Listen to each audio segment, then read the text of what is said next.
पापा कुंशा एकादशी व्रत 3 अक्टूबर शुक्रवार 2025 को मनाई जाएगी।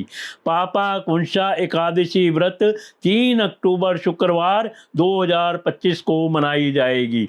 एकादशी तिथि प्रारंभ 2 अक्टूबर 2025 को सायंकाल 7:10 से एकादशी तिथि समाप्त 3 अक्टूबर 2025 को सायंकाल 6:32 तक। पारण व्रत तोड़ने का समय 4 अक्टूबर को प्रातःकाल 6:16 से 8:37 तक। पारण तिथि के दिन द्वादशी समाप्त होने का समय सायंकाल 5:09 तक। पाप रूपी हाथी को व्रत के पुण्य रूपी अंकुश से बेगने के कारण ही इसका नाम पापा कुंशा एकादशी हुआ। इस दिन मौन रहकर भगवत स्मरण तथा भजन कीर्तन करने का विधान है। इस प्रकार भगवान की आराधना करने से मन शुद्ध होता है और मनुष्य में सद्गुणों का समावेश होता है। धार्मिक मान्यताओं के अनुसार इस एकादशी का व्रत करने से मनुष्य को कठिन तपस्या के बराबर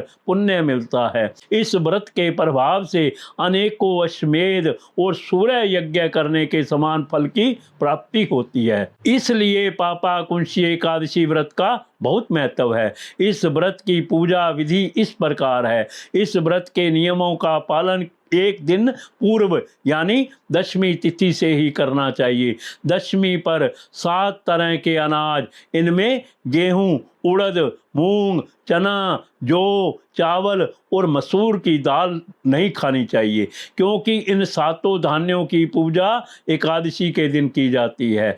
एकादशी तिथि पर प्रातःकाल उठकर स्नान आदि के बाद व्रत का संकल्प लेना चाहिए। संकल्प लेने के पश्चात घट स्थापना करनी चाहिए और कलश पर भगवान विष्णु की मूर्ति रखकर पूजा करनी चाहिए। इसके बाद विष्णु सहस्त्र नाम का पाठ करना चाहिए। व्रत के अगले दिन द्वादशी तिथि को ब्राह्मणों को भोजन और अन्न का दान करने के बाद व्रत खोलें। महाभारत काल में स्वयं भगवान श्री कृष्ण ने धर्मराज युधिष्ठिर को पापा कुंशा एकादशी का महत्व बताया।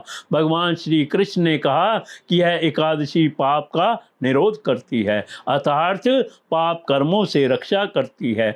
इस एकादशी के व्रत से मनुष्य को अर्थ और मोक्ष की प्राप्ति होती है। इस व्रत के प्रभाव से मनुष्य के संचित पाप नष्ट हो जाते हैं। इस दिन श्रद्धा और भक्ति भाव से पूजा तथा ब्राह्मणों को दान व दक्षिणा देनी चाहिए। इस दिन सिर्फ फलाहार ही किया जाता है। इससे शरीर स्वस्थ व मन प्रफुल्लित रहता है। प्राचीन काल में विंध्य पर्वत पर क्रोधन नामक एक महाक्रूर बहेलिया रहता था। उसने अपनी सारी जिंदगी हिंसा, लूटपाट, मद्यपान और झूठे भाषणों में व्यतीत कर दी।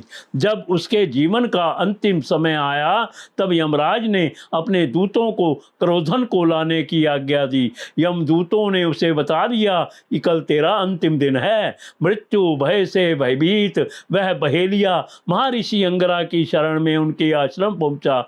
महर्षि ने दया दिखाकर उसे पापा कुंशा एकादशी का व्रत करने को कहा। इस प्रकार पापा कुंशा एकादशी का व्रत पूजन करने से क्रूर बहेलिये को भगवान की कृपा से मोक्ष की प्राप्ति हो गई।